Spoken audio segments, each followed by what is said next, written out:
주께로부터 받은 것이 없으면 신앙생활은 불가능합니다. 바울도 주께로부터 받은 은혜를 깨닫고 난 다음에 자기를 하나님께 내어드리는 멋진 결단을 하고 기꺼이 자기의 시간과 자기의 재능과 자기의 은사와 모든 것들을 다 주를 위하여 썼던 그 모습을 성경으로 밝히 보여줍니다. 불의한 자들이, 하나님을 떠난 죄인들이 어떻게 의인이 되었는가를 깨달았다면 의를 추구하는 삶을 살아야 되는데, 그것이 바로 어디서도 출발되냐면은 생각부터 바뀌어야 된다, 이렇게 말씀을 합니다. 오늘 3절 보십시오. 내게 주신 은혜로 말미암아 너희 각 사람에게 말하노니, 각각 사람에게 말한답니다. 마땅히 생각할 그 이상의 생각을 품지 말라. 마땅히 생각해야 될 생각, 분수에 맞는 생각, 은혜 받은 자답게 분수에 맞는 생각을 하라는 겁니다. 쉽지 않습니다. 은혜가 아니면 내가 이 자리에 설 수 없는데, 은혜 때문에 내가 여기 서 있다면 그 은혜 입은 자로서의 높은 마음 갖지 마라, 높아지려는 어떤 의식 갖지 마라, 너 높아지려는 생각 갖지 마라. 우리를 가장 곤혹스럽게 하는 것이 우쭐대는 것, 더 높아지려고 하는 것. 세상은 완전히 계급 사회입니다. 계급이 지배합니다. 윗사람이 아랫사람을 지배하고 참 어처구니 없는 일들이 많이 자행되는 것이 세상이지만, 그리스도의 몸으로 부름받은 믿음의 사람들은 내가 지금 있는 자리 어떻게 서게 됐는가, 은혜가 아니면 설 수 없는 자리, 특별히 오늘 이 12장 3절부터 13절까지는 은사에 대한 이야기가 나옵니다. 하나님의 은혜로 은사를 받았다면 어떤 은사가 더 탁월하고 우월하고 어떤 은사는 열등하고 저 무시해도 될 은사를 가진 사람은 없습니다. 나도 은혜로 그 은사를 받았고 상대방도 그 은혜로 그 은사를 받았기 때문에 그 누구도 은사가 무시당하면 안 됩니다. 은혜를 무시하면 안 됩니다. 너희에게 주신, 내게 주신 은혜로 말미암아, 저에게도 은혜였습니다만 여러분도 은혜로 지금 이 복된 자리에 서 있습니다. 그 받은 은혜가 있다면 마땅히 생각할 그 이상의 생각을 품지 마라. 마땅히 생각할 생각이 뭘까요? 은혜 받은 자로서의 합당한 생각. 히브리서 기자는 이렇게 말합니다. 영문 밖에 우리의 질고를 지고 가신 예수를 깊이 생각해라. 마땅한 생각은 예수님을 생각하는 겁니다. 내게 은혜를 베푸신 예수님, 그 예수님이 어떤 분인지, 정말 그분이 하나님이신지, 그분이 왜 사람으로 이 땅에 오셨는지, 왜 갈보리 언덕 십자가에서 피 흘려 죽으셨는지, 왜 사망 권세를 깨뜨리시고 3일 만에 죽은 자 가운데서 살아나셨는지, 그리고 왜 승천하셨고 왜 다시 오시는가를 좀 생각해 보는 것, 마땅한 생각이라고 생각을 합니다. 은혜를 받았다면 그것이 마땅한 겁니다. 은혜가 아니고 자기의 노력으로 다른 방법으로 그 자리에 서 있다면 이 예수님 생각 안 해도 됩니다. 은혜 받은 자답게 우리는 은혜로 이 자리에 서 있는데 마치 은혜로 서 있지 않는 사람처럼 시치미를 떼고 완전히 돌변하는 사람들도 있습니다. 그러면서 말씀합니다. 믿음의 분량대로 지혜롭게 생각하라. 믿음의 분량이 있답니다. 어떤 분은 믿음의 분량이 큰 믿음이 있습니다.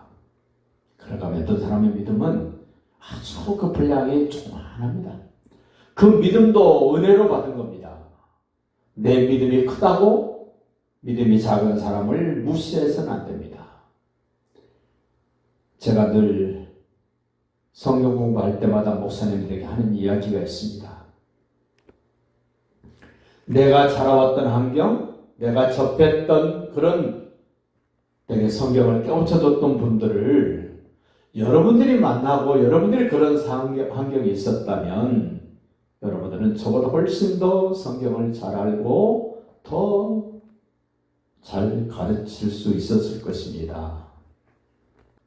그러니까 은혜로 구원을 받았고 은혜로 믿음을 가졌다면 생각해 봐야 됩니다. 어떻게 생각하라 그럽니까? 지혜롭게 생각해라.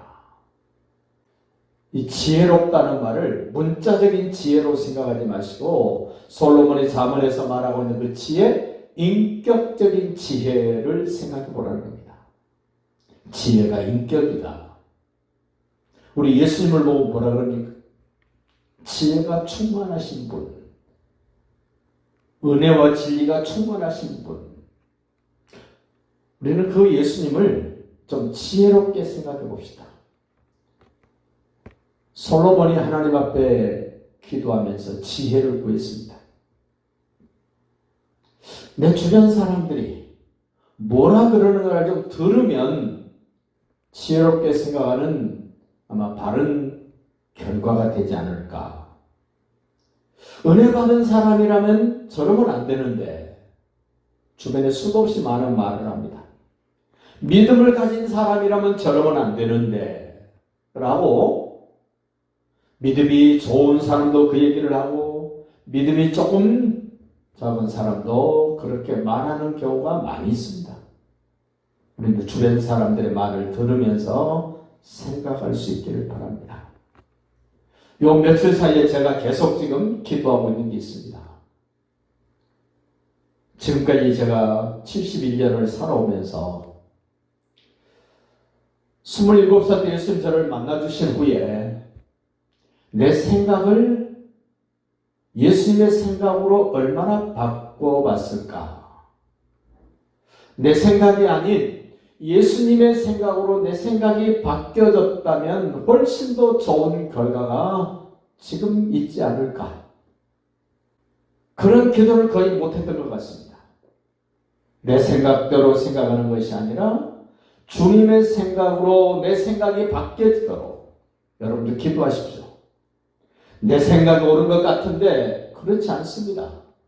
내 생각은 치우칩니다. 내 생각은 얇고 보잘것없습니다.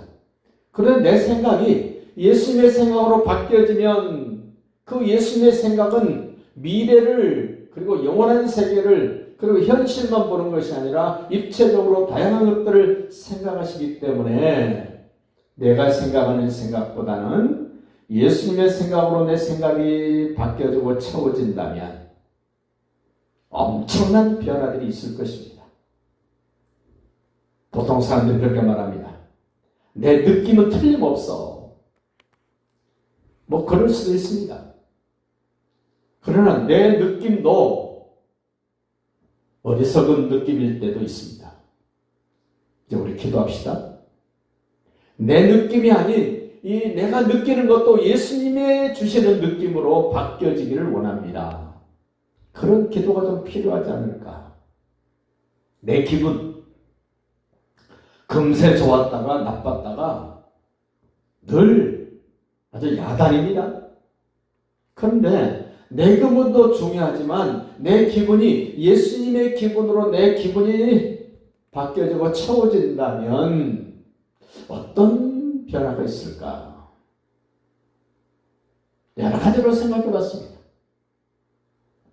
내 감정 조속으로 바뀝니다.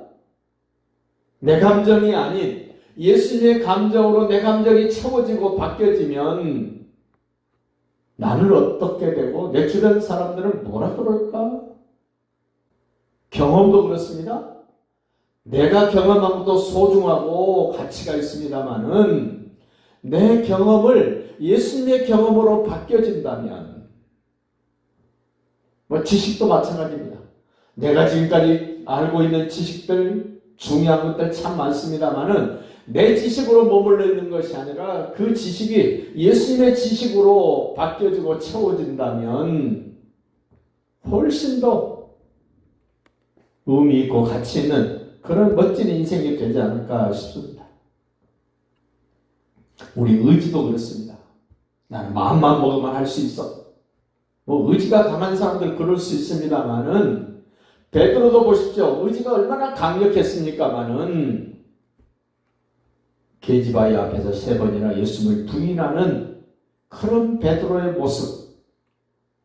우리는 그런 모습을 보면서 내 의지보다 더 중요한 것이 있습니다. 예수님의 의지가 내 의지로 바뀌어지도록, 예수님의 의지가 내 의지와 새로워지도록, 주님의 것을 그렇게 사모하고 주님의 것을 생각하고 주님의 것을 구한다면 우리 모두의 인생은 더 새로워지지 않을까. 다시 한번 3절 보십시다. 내게 주신 은혜로 말미암아 너희 각 사람에게 말하노니 마땅히 생각할 그 이상의 생각을 품지 말고, 품지 말아야 됩니다. 오버하면 안 됩니다. 아무것도 소심해도 안 됩니다.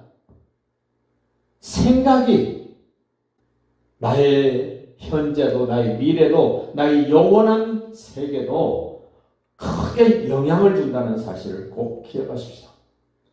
생각은 우리 몸에도 영향을 줍니다. 우리 건강에도 영향을 줍니다. 낮에도 영향을 주지만 저녁 잠자는데도 생각이 영향을 줍니다. 낮에 무슨 생각을 했는지, 잠자기 전에 무슨 생각을 했는지에 따라서 잠자리가 평안하기도 하고 잠자리가 뒤숭숭하기도 합니다. 믿음의 분량대로 지혜롭게 생각하라. 내게 왜 이 믿음을 주셨지? 주님이 나에게 왜 이런 은혜를 주셨지? 그 주님을 생각하면서 좀 더 지혜롭게, 지혜롭단 말을 오해하면 요령 부리는 것이 됩니다. 지혜는 요령이 아닙니다. 지혜는 예수님을 닮아가는 겁니다. 하지 말아야 될 생각을 그만두는 것이 지혜입니다. 마땅히 생각해야 될 생각을 하는 것이 지혜입니다. 내게 믿음 주신 것을 생각하는 것이 지혜입니다. 내게 은혜 주신 것을 생각하는 것이 지혜입니다. 그러면 4절 보십시다. 우리가 한 몸에 많은 지체를 가졌다. 우리 몸은 지체가 여럿이 있습니다. 뼈 마디마디가 있습니다. 근육이 있습니다. 조직이 있습니다. 세포가 있습니다. 기관이 있습니다. 모든 지체가 같은 기능을 가진 것이 아니다. 우리 지체는 독특함을 가지고 있습니다. 우리 몸에 똑같은 지체가 있습니까? 오른쪽 눈, 왼쪽 눈 똑같다 그럽니다만 아닙니다. 위치가 다르지 않습니까? 귀도 똑같은 줄 아는데 귀 모양새도 다르기도 하고 위치가 다릅니다. 모든 것이 다 똑같지 않습니다. 왜 그러겠습니까? 서로 지체가 되기 위해서 나는 저 사람의 지체가 되고 저 사람은 내 지체가 되어줘서 협력하라고 우리 몸에 많은 지체가 있습니다. 교회가 그렇습니다. 특별히 로마 교회는 네로 황제로 말미암아 엄청난 어려움이 와서 모든 그리스도인들이 로마를 떠났습니다. 이유를 불문하고 로마를 떠나야만 했던 그때 우리 기독교인들 삶의 터전을 뒤로하고 다 떠났습니다. 5년쯤 지나서 네로 황제가 죽습니다.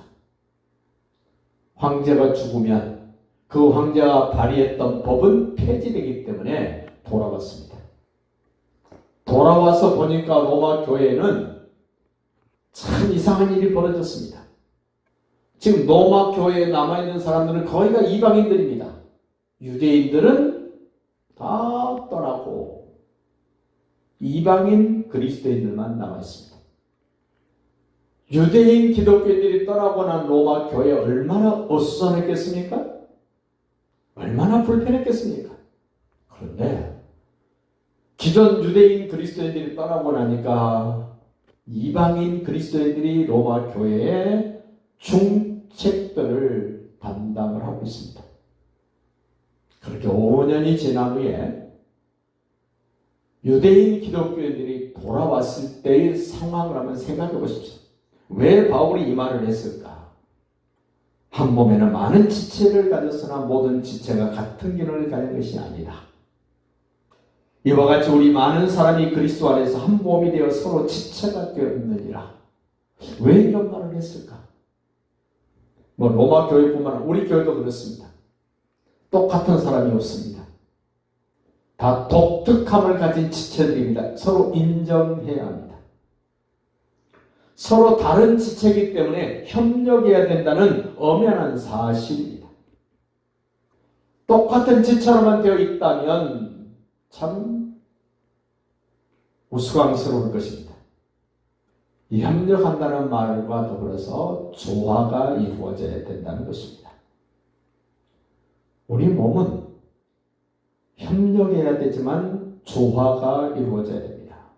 그리고 각각 독특함도 있어야 됩니다. 눈은 눈으로서의 독특함, 코는 코로서의 독특함, 귀는 입은 다 독특함을 가지고 있습니다. 누구도 흉내낼 수 없는 독특함이 있습니다. 우리 은혜교회가 각자의 독특함을 인정하고 자기의 독특함도 아름답게 간직할 뿐만 아니라 다른 지체들과 협력할 수 있기를 바랍니다. 그리고 다른 사람이 그 일을 하고 있으면, 그 지체 역할을 하고 있으면 나는 좀 불편하더라도 나는 다른 지체로서의 조화를 이루려고 하는 그런 의지, 그런 의식, 그런 마음, 그런 생각을 하는 것이 지혜롭게 생각하는 것이 아닌가 싶습니다. 오늘 말씀을 정리해 봅시다. 우리는 은혜를 입은 사람들입니다. 그리고 주께서 나에게 믿음의 분량을 정해 주셨습니다. 마땅히 생각할 것을 생각하라고 우리에게 은혜를 주셨습니다. 믿음의 분량으로 지혜롭게 생각하라고 은혜를 주셨고 믿음을 주셨습니다. 우리는 은혜를 주신 분을 생각합시다. 믿음을 주신 분을 생각합시다. 나를 지금 이 자리에 있게 하신 그분을 생각합시다. 그리고 교만한 마음 버립시다. 우쭐대는 마음도 버립시다. 늘 기죽고 주눅된 그런 생각도 버립시다. 생각이 복되면 복된 행동을 합니다. 생각이 복된 사람은 복된 말을 합니다. 그 사람의 행동, 그 사람의 말을 들여다보면 그 사람의 미래가 보이고 앞으로 어떤 삶을 살 것인가를 예측할 수 있습니다. 오늘 바울이 어수선한 로마 교회에 이렇게 은혜를 받은 것, 믿음의 분량으로 지혜롭게 생각하라 그러면서 한 몸에 많은 지체가 있고 독특함을 이야기하고 협력하며 조화를 이루라는 그 말씀이 오늘 우리에게도 적용되어야 된다는 사실을 기억하고 힘을 내시고 승리하시기를 예수님의 이름으로 축복합니다.